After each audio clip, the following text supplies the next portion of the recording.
김제 지역 한 농협 조합원들이 농협 운영의 부적절성을 지적하고 나섰습니다.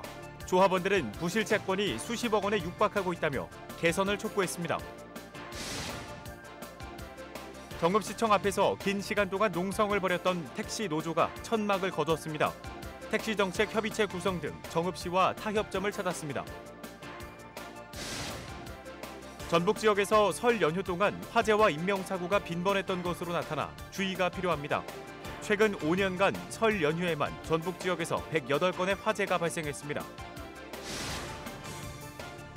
전북도는 최근 입국한 주한미군 3명이 코로나19 확진 판정을 받았다고 밝혔습니다.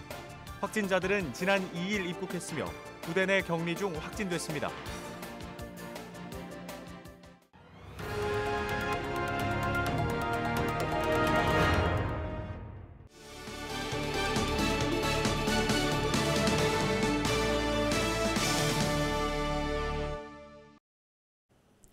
시청자 여러분 안녕하십니까? 헬로티비 뉴스입니다. 오늘의 첫 소식입니다. 김제의 한 농협 조합원들이 팻말을 들고 거리로 나섰습니다. 이유가 있다면서요. 조합장에 대한 불만이 터져나오고 있다고 들었습니다. 예, 그렇습니다. 조합원들이 부실 채권 등에 대한 문제를 제기하면서 지역사회가 시끄러워졌는데요. 어떤 내용인지 정명기 기자가 취재했습니다. 김제의 한 지역 농협이 4년 전 담보로 잡았던 땅입니다. 당시 이 일대 내필지 4천여 제곱미터에 대한 농협 측 감정가는 2억 5천여만 원, 공시지가의 140% 수준입니다. 이 땅의 채권 최고액은 2억 원 정도인데 그러니까 감정가의 70%에 달하는 1억 7천만 원의 대출이 해당 농협의 한 간부 남편 등에게 이루어졌습니다. 53억 부실 대출을 한 것에서 지금 자체적으로 추정 손실을 계산해 보니까 24%가 손실될 걸로 예상이 됐다는 겁니다. 조합원 여러분들, 근데 전무 가족은 되고 다른 조합원들은 안 된다는 겁니까? 삼선에 성공한 현 조합장이 지난 선거를 앞두고 선심성 예산을 쓴 것 아니냐는 의혹도 제기합니다. 1,200여 명의 조합원에 5만 원짜리 상품권을 배당해 오다가 선거를 앞둔 2019년엔 5만 원어치를 더 줬다는 겁니다. 당선되고 나서는 지급이 중단됐다는 것. 농협이 수십 년간 이러고 왔어요. 선거 때문에 상품권으로 선거운동이나 있었고 끝나면 자기 마음에 안 드는 사람 조합은. 농협은 이미 자체 감사나 중앙의 정기 감사 결과 하자가 없었다며 적극적으로 반박했습니다. 농협의 간부 남편에게 과다한 대출이 이뤄진 것 아니냐는 의문에는 당시 실거래가 등을 반영한 평가로 공시지가보다 적은 돈을 빌려줬다고 해명했습니다.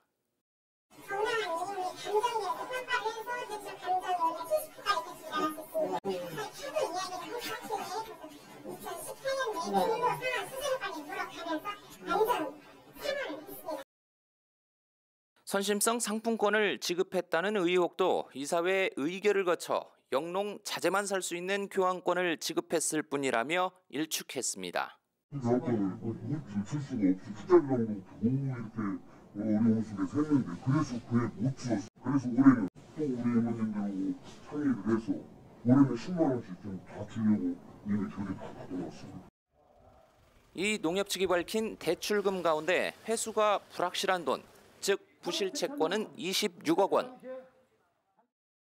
조합원들은 그동안 제대로 된 자료를 공개하지 않는 농협 측의 설명을 믿을 수 없다며 부실 채권을 포함한 법인카드 내역 등에 대해서도 외부 감사를 추진하겠다고 밝혔습니다. 헬로티비 뉴스 정명기입니다. 검찰이 동료 여성 의원을 성추행한 혐의로 기소된 정읍시의회 A 의원에게 징역형을 구형했습니다. 전주지법 정읍지원 형사 1 단독 심리로 열린 결심 공판에서 검찰은 피고인에게 징역 6개월을 선고해달라고 재판부에 요청했습니다. A 의원은 최후 진술을 통해 재판부의 현명한 판단을 바란다, 억울하다고 말했습니다. A 의원에 대한 선고 공판은 이달 16일에 열릴 예정입니다. 야간에 문이 열린 농가에 들어가 상습적으로 금품을 훔친 일당이 경찰에 붙잡혔습니다. 남원경찰서는 특수절도 혐의로 60대 A씨 등 3명을 구속해 조사 중이라고 밝혔습니다. A씨 등은 지난해 9월부터 2개월간 남원시 주생면 일대에 문이 잠기지 않은 농가 22곳에 침입해 1,400여만 원 상당의 금품을 훔쳐 달아난 혐의를 받고 있습니다. 이들은 많은 농가가 심야에 현관문이나 창문을 잘 잠그지 않는 점을 노려 범행한 것으로 드러났습니다. 정읍시청 앞에서 긴 시간 동안 농성을 벌였던 택시 노조가 천막을 걷어냈습니다. 그동안 정읍시와 의견 차이가 좁혀지지 않았는데 타협점을 찾았습니다. 자세한 내용은 이진철 기자가 보도합니다. 반드시 승리한다. 반드시 승리한다. 정읍택시 노조는 지난해 7월 완전 월급제 시행 등을 내걸고 시청 앞 천막 농성에 들어갔습니다. 계절이 3번 바뀌는 시간이 지나서야 기나긴 농성은 마무리됐습니다. 그동안 이견을 좁히지 못했던 정읍시와 노조가 합의점을 찾았기 때문입니다. 2개월이라는 유예 기간을 주고 실행하신다고 했으니까 지자체의 좀 의견에 따라서 믿고 저희가 과감하게 좀 일단은 수용했습니다. 이번에 합의된 내용은 크게 2가지입니다.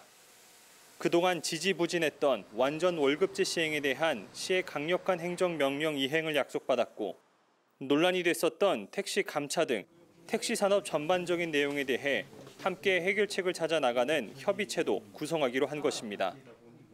협의체는 상반기 중 구성을 마치고 하반기부터 본격적인 운영에 들어갈 예정입니다. 충분히 당위적으로 해야 되는 문제지만 현실에 있어서는 이걸 즉시 시행하기에는 상당히 어려움이 있어서 이런 협의체를 통해서 사업주와 또 이제 법인택시에 근무하는 종사자들을 이해를 좀 더 가깝게 좀 줄여서 슬기롭게 좋은 답이 나올 수 있도록.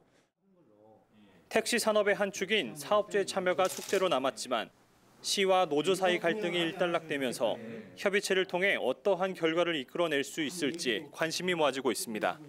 헬로티비 뉴스 이진철입니다.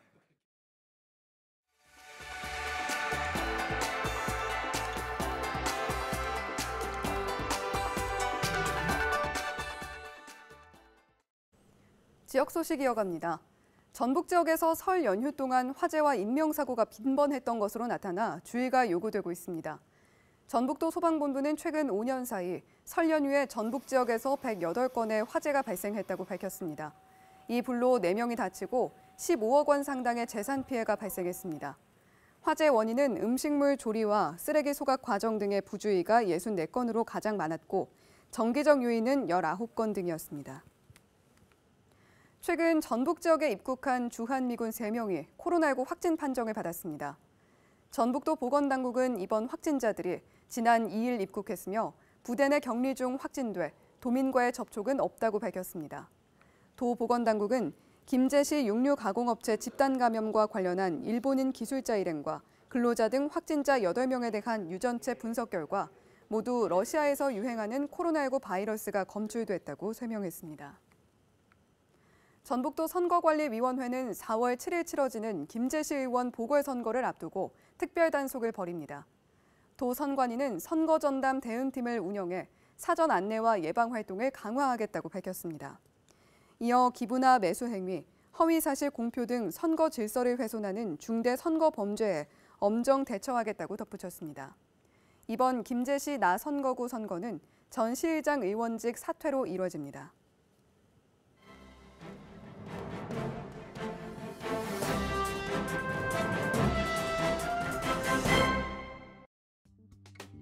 신문브리핑 전북일보 기사입니다. 정부가 대규모 공동주택 공급을 골자로 하는 대도시권 주택 공급 확대 방안을 4일 발표했지만 전주시는 정반대 입장을 고수하면서 활발한 개발 사업 추진에 대한 기대감이 커지고 있는 다른 지역과는 대조를 보일 전망입니다. 정부의 이번 대책은 2025년까지 전국의 83만 6천 가구의 주택 부지 확보가 핵심인데요. 수도권이 61만 6천 가구이며 지방은 22만 가구입니다. 서울에는 32만 3천 가구의 주택이 새로 추가됩니다. 공급 방식을 보면 재개발, 재건축 등 정비 사업이 13만 6천 가구로 가장 많습니다. 변창흠 장관이 강조한 역세권 고밀 개발로 주택 12만 3천 가구를 공급합니다. 준공업지역 개발과 저층 주거지는 각각 1만 2천 가구와 6만 1천 가구가 공급됩니다. 소규모 정비는 11만 가구입니다. 공공택지는 26만 3천 가구가 추가되는데요. 구체적인 택지 장소는 추후에 발표됩니다. 재개발, 재건축에는 공기업 직접 시행 방식을 신설해 재건축 초과이익 환수제를 적용하지 않는 등 인센티브를 주는 한편 공공 분양에서 일반 분양 물량을 확대하고 인허가 절차를 간소화시켜 민간 사업자의 개발 요구를 유도한다는 방침입니다. 하지만 대부분 수도권과 광역도시를 중심으로 한 정책이어서 전북 지역에 미치는 효과는 미풍에 불과할 것이라는 전망이 나옵니다. 특히 전주시는 도시 팽창 억제 방침과 함께 현재도 주택 과잉으로 향후 공급을 지향한다는 방침을 고수하고 있어 정부의 주택 공급 확대 방침과는 정반대의 길을 가게 될 전망입니다. 최근 전주시장과 부시장이 국토부를 잇따라 방문해 전주의 주택 과잉 공급 현상 등을 거론하며 전주 역세권과 가련산 공원의 개발 계획 철회를 요청한 것으로 알려지면서 개발 계획이 추진되고 있는 전주 여의지구와 가련산 공원, 역세권 개발의 난항이 예상됩니다. 다만 그동안 수도권과 광역도시의 부동산 규제를 피해 지방으로 몰렸던 투기 세력이 대규모 개발이 추진되는 수도권이나 광역도시로 다시 몰리는 역풍선 효과가 발생할 것으로 점쳐지고 있습니다.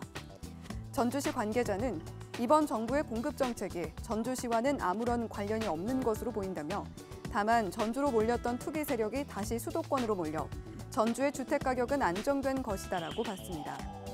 전북 지역 주택 건설업계는 정부의 대책이 항상 수도권과 광역도시 위주로 시행되다 보니 나머지 지역은 혜택에서 번번이 소외되고 있다며 지역 현실에 맞는 개별적인 대책을 요구하고 있습니다.